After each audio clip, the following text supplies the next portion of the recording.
Hey. Time for the Out of This World story from rSpace. You ever watch someone light their whole life on fire thinking it was a shortcut to paradise? Today on rSpace, this cheater left her marriage chasing yachts and soft-filtered sunsets, only to end up blocked, broke, and begging for coffee. Cheating wife said I couldn't provide the life she wanted. She came back crawling when her affair partner left her with nothing. I, 29 male, have been married to my wife, Erin, 28 female, for 3 years. The first 2 years were great, but things started to fall off in the past year. She became distant and harder to please. She started to complain constantly, especially when it comes to money.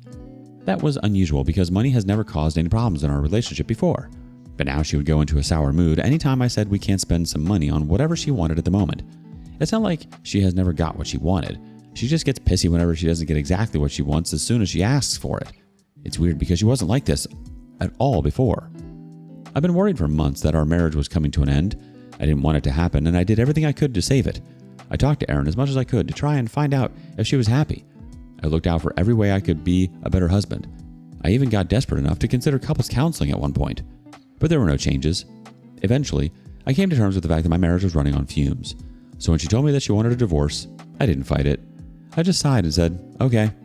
I'd been battling to save our marriage for months, and I was exhausted. What I couldn't stand was what she told me when I asked why she wanted a divorce. She told me that she was tired of struggling with me. She deserved a better life, and she had already found the guy who was going to give it to her. She started telling me about how successful he was and all the ways he was better than me. It was cruel, honestly. She was enjoying herself, comparing him to me to make me seem like less of a man and to somehow validate her decision in front of me, as if I would agree with her or something. It was disappointing to see how much she'd really resented me all along. The funny thing about all of this is that it's not like I'm broke. I wouldn't say I'm rich, but I'm very well paid. I've been more than comfortable since well before we got married. She'd never have to struggle with me. Sure, she wasn't living a life of luxury, but it was definitely a good life. She drove a nice car, wore high-end clothes, and designer shoes. When we went on dates or vacations, money was never a major consideration. But all that wasn't enough for her. Someone richer came along and she jumped ship without a second thought. I tried not to react emotionally, but the truth is that it hurt. A lot. Despite all the problems, I really did want our marriage to work, but I wasn't going to degrade myself and beg her to stay, especially after she'd insulted me. I pointed out to her that we were doing better than most. We had no real debt, and we both made a good living. I asked if that really wasn't enough for her. She said that was the problem. She didn't want to work. She'd seen how some women were living, and she'd wanted that for herself for years. When I asked what women she was talking about, she started mentioning some Instagram influencers, the types that take pictures on a different beach every week. I told her that she couldn't believe anything she saw on social media, but she insisted that those were their real lifestyles. She even said I sounded like a hater because I was insecure. She kept trying to lay on the hurt. She told me that there was no hope of us fixing our marriage because she'd been with the guy for close to a year now. He made her happier than I ever had, and the only thing that was stopping her from fully embracing her happiness was the fact that she was married to me. I didn't let her know how that made me feel. I just repeated what she said and pointed out that she'd been cheating on me for nearly a year. She shook her head and denied it, but I pushed on. She'd been with another man for nearly a year. That was cheating. She just sighed and said, "If that's what you want to call it." I brought up the hypocrisy of saying I was the one keeping her from happiness when she was the one who didn't give our marriage a chance. I'd been doing everything I could to fix things, and she was just focused on upgrading. I got up and said that I wasn't going to stop her. If she couldn't appreciate the life we had together, then she was free to leave. The crazy thing is that she actually seemed disappointed. She asked if that was it, and if I was just going to give up. I laughed and said I wasn't giving up. She was the one who gave up on us, and I was just letting her go. I've been fighting for us for too long, and if she wasn't going to put any effort in, then she wasn't worth fighting for. She was offended and started going on about how I didn't care about her. I didn't bother arguing with her. I just told her to pack her things and go move in with her new man. She started yelling at me again, but I ignored her. When she saw that I wasn't going to react to her, she started getting her stuff together and left the house. The divorce has been rough, honestly, but one blessing is that she wants to be done with it quickly. She said they're planning on getting married soon, and her new guy wants the whole affair to be done with quickly so they can get married themselves. That all seems a bit fast to me, but then again, they've already been together for about a year. I've been swinging back and forth between not caring and wanting to move on with my life, and feeling depressed about how my marriage collapsed. I still maintain a stoic attitude when I have to deal with her, but I won't deny that it hurts sometimes. I'm hoping that I'll feel better once the divorce is finalized and I can move on with my life. I know this type of story is too common with men these days, so I just wanted to ask, how did you guys deal with this? Does it ever get any better? Update 1. Thanks for all the support on my post. It meant so much to me. There was a lot of worry about my mental health, which I appreciated, though I thought it was a little bit overboard. Maybe I used the word depression a little too lightly. I'm pretty sure I was never in danger of doing anything drastic. I was in a bad headspace, but I'm doing much better now. It really mostly took adjusting my perspective to help me out. Some of the best advice I got was to stop thinking I lost 3 years of marriage and start thinking about how many years of infidelity and wasted time I'd been saved from instead. And it's true. It would have been a lot worse if she'd pulled this off 20 years down the line instead of 4. I've got a lot more to be thankful for, too. The divorce went through, and honestly, I could have lost a lot more than I did. We didn't have any kids, so there was no child support or a drawn-out custody battle. I didn't lose half of my assets either. One of the things I'm really grateful for is that there's no alimony. It was a short marriage, and she had a pretty good job. Then there's the fact that she had a stated intent to remarry soon. The judge decided that alimony was unnecessary, and now I don't have a hole in my paycheck to remind me of her. Speaking of holes in my paycheck, another silver lining is that I don't have to spend so much money anymore. Sure, the legal fees were a real hit, but I'm saving so much money not having to take her out on dates or buy her fancy clothes. I moved into a smaller place that's much more my style, so I'm spending less on rent too. I also have more money than I know what to do with. I've been speaking with a friend in finance to decide what I can invest my extra cash in. I guess the divorce has been good for her. I can't say for sure. I don't keep in touch with her, but she's got everything she wanted, didn't she? She got the rich husband, the influencer lifestyle, and now she doesn't have to work for a living. I mean, she was beaming when the divorce was finalized. I have a feeling she wasn't as happy as she made out to be, though. Pretty much all of our friends and family blamed her once they heard what happened. Her sister even told me that her parents weren't talking to Erin anymore because of what happened. Her dad was embarrassed and wouldn't even acknowledge her when anyone brought up Erin's name. But maybe it was all worth it to Erin. Who knows? She called me insecure because I said influencers lead fake lives. Now I suspect she's leading one herself. But hey, maybe that's my insecurity talking. Whatever it is, I try not to think too much about it anymore. My main focus now is just to keep working on getting back on my feet. Saying she was struggling while she's out here driving a nice car, wearing designer clothes and shoes, planning beach vacations? Come on. Then comparing you to her new guy after cheating on you for a year? She wanted to twist the knife and make sure you knew you lost some imaginary competition. Update 2. Well, it looks like there was trouble in paradise for Erin. I've heard of exes ruining their lives after divorce, but I didn't expect something this dramatic. It's been a long while since the divorce was finalized and I have already moved on with my life. It wasn't easy, but I did it. One thing about me is that I'm not a quitter. I've been knocked down before, but I always get up, and this time was no different. With the extra cash I was able to save from living in a smaller place and not having to support an ungrateful wife, I was able to put together a significant investment portfolio. With some advice from my finance buddy, I was able to make some good moves, and I bounced back from the divorce. I'm still not wealthy, but I'm on a really good track for it sometime down the line. How was Erin doing? I didn't care, honestly. I'd fully moved on from her. I didn't check out her social media, and I didn't ask friends or family about her. I legitimately wasn't interested in how she was living her life, though I assumed she was having fun with her new man. When I found out what really happened to her, I heard it from Erin herself.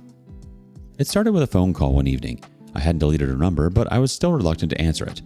I was unsure of why she could be calling me, but I didn't suspect it could be good news in any way. But because we both hadn't been calling each other, I figured it had to be something important to make her reach out. Against my better judgment, I picked up. The first thing I noticed was that her voice sounded softer than normal. She started off by asking how I was doing. She went into some small talk after that, which I didn't engage with. I said nothing, waiting for her to get to the point. Eventually, she got the hint. She sighed deeply and said she knew she was the last person I wanted to see, but she really wanted to meet up and talk with me. I was immediately cautious. I went through all the sorts of scenarios in my head, trying to figure out what her game was. The one theory that I kept going back to was that something had gone wrong in her relationship. I decided to stop wondering and just asked her if things weren't working out with her new man. There was a long pause, and her voice cracked when she asked if we could just meet to talk about it in person. I didn't want to see her. I didn't want to give her the impression that we had that kind of relationship where we could meet up once in a while. I told her that I still wanted nothing to do with her, and I was only talking to her out of curiosity. Besides, she didn't get to make any demands. If she wanted to talk to me, then she would have to do it under my terms. Otherwise, I'd be glad to end the call. She saw it again and didn't say anything for a while. Then she told me that he left her. I wanted to laugh. It felt like cosmic justice to me. The man she'd left me for had left her too. I couldn't have come up with more fitting karma if I'd tried, but I didn't even know the half of it yet. I sarcastically asked if she'd been divorced by the man she divorced me for. She revealed that the two of them had never gotten married in the first place. I won't lie, I wanted to hear more. She told me that a few weeks after the divorce, he started changing. As soon as they moved in together, he stopped being the caring, generous man he'd pretended to be. She'd quit her job at his request and stayed home most of the time. He'd get angry if she went out with him. He was paranoid too. He was constantly going through her phone and questioning her about everyone she messaged. He even accused her of cheating multiple times, which I found ironic. The luxury lifestyle that drew her in disappeared in no time. He started complaining about how much money she spent and nagged her for not working. He told her that if she wanted to live like a queen, she had to bring something to the table. I didn't disagree with that, but I found it funny that he'd changed his opinion after footing the bill for her for a while. For some reason, she still stuck around with him. Maybe the money was worth all the degradation, or maybe she thought she could still fix things. Either way, she started asking him when they were going to get married. At first, he gave her vague answers and excuses. He'd tell her that they would get married soon. Eventually, she realized that he was leading her on, and he had no intention of getting married to her. When she confronted him about it, he kicked her out. And now she had nowhere to go. She'd burned all her bridges when she thought she found her ticket to the good life. Her parents were still not talking to her, and her sister had stopped responding to her messages a while ago. Most of our mutual friends had taken my side or kept their distance from both of us to avoid the drama. She told me she had nowhere to turn now. I didn't feel bad for her. Can you blame me? She talked so much about how this man was going to give her the life she deserved, and it turned out that he didn't even want her. I didn't offer any comfort or sympathy. I didn't feel bad for her in the least. Everything that happened to her was her own fault. She'd run off after some guy who didn't care about her because he waved money in her face. And now that he was done with her, she was there whining to me. I almost wanted to just end the call. Instead, I just sat there silently, waiting for her to go on. I knew there had to be more. She hadn't just called me to whine about her life. Sure enough, she cut to the chase when she saw I wasn't going to say anything. She started for a while and eventually asked if we could meet up in person. I asked why she wanted to see me, and she just said it was really important. I told her I wasn't in the mood for games and I would end the call if she was planning on wasting my time. She pleaded with me to stay on the call and started to talk. She didn't say it outright at first, but I could read between the lines. She wanted to come back. I could tell when she started asking if I ever thought about how things were when we were together. I told her I didn't and asked if she had a point she wanted to get to. She kept trying to dance around the point, saying she'd forgotten how nice it felt to talk to me. I just rolled my eyes. Eventually she came out with it and asked if we could get a coffee sometime and just catch up. I rejected her offer bluntly. I knew a coffee wasn't just a coffee. She was trying to get herself back into my life. It would start off innocently with a drink and then becoming friends. Then when I was comfortable with her again, she'd make her move. It was never going to happen. I told her exactly what I thought of that. We had a good life together, and she left because she wanted more. And now that she had nothing, she wanted to come back to me, like I was some sort of backup plan. Unlike her, I had self-respect and I wasn't going to let myself be taken advantage of. She tried to say it was just coffee, but I didn't let her finish. I told her there was no chance of the two of us getting back together and that she'd have better luck trying to convince her new man to get back together with her. I ended the call after that and blocked her number. I was angry and annoyed. I didn't expect that sort of reaction to myself, but I wasn't surprised either. I was pissed that she ruined our marriage so casually and thought she could just walk back in when things didn't work out for her. I wish I could say that was the last I heard of her, but there was still one more incident. The time she ambushed me on my way out of the office. I suppose she wasn't able to figure out where I lived, or she would have shown up there instead. She was the last person I wanted to see after a long day of work, and I had no patience for her this time. She could tell I was irritated, and she didn't bother with all the preamble. She went straight in and said that she took me for granted when she left me, and she was sorry. She wanted to give me another chance because what we had was special, and she could see now that I was a good man. I had to take a deep breath to stop myself from overreacting. Showing up at my work was a step too far, and I wouldn't stand for it. I didn't respond to any of her pleas this time. I told her that I didn't want to see her again. She was out of my life for good, and there was nothing she could do to get it back in. I pushed past her to get to my car. Before I drove off, I told her that I would call the police if she showed up like this again. She probably wouldn't have gotten in any real trouble, but the threat seemed to be enough to pass the message across, because she stopped bothering. I haven't seen or heard a thing from her since then. Once she disappeared from my life completely, I could finally focus on my future. Losing my marriage was a real blow to me, but I've decided to look at it as a chapter in my life that has passed forever. There's no use feeling bad about it, and honestly, Erin's desperate attempts to crawl back into my life only made it easier for me to move on. It showed me just how opportunistic she was, jumping from one man to the next when it suited her.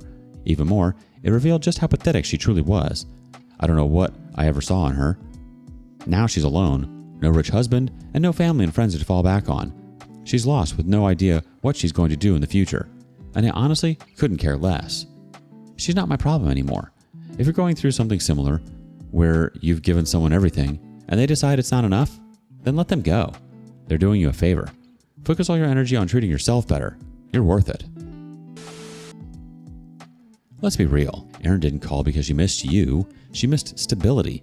She missed being taken care of without having to earn it. She gambled your marriage on some fantasy version of a rich guy who would let her play influencer queen full time. And when it turned out he was just a controlling dude with a wallet and a temper, she wanted to rewind the tape like nothing happened. The nerve of her to treat you like her contingency plan? She wasn't sorry because she suddenly realized your value. She was sorry because she ran out of other people to use. You did the exact right thing. No coffee, no closure meetings, no giving her a second chance to hurt you again. You shut it down, and you kept it shut. Thank you for joining us today on rSpace. Be sure to like and subscribe and hit the notification bell so you don't miss out on our next video. Until next time.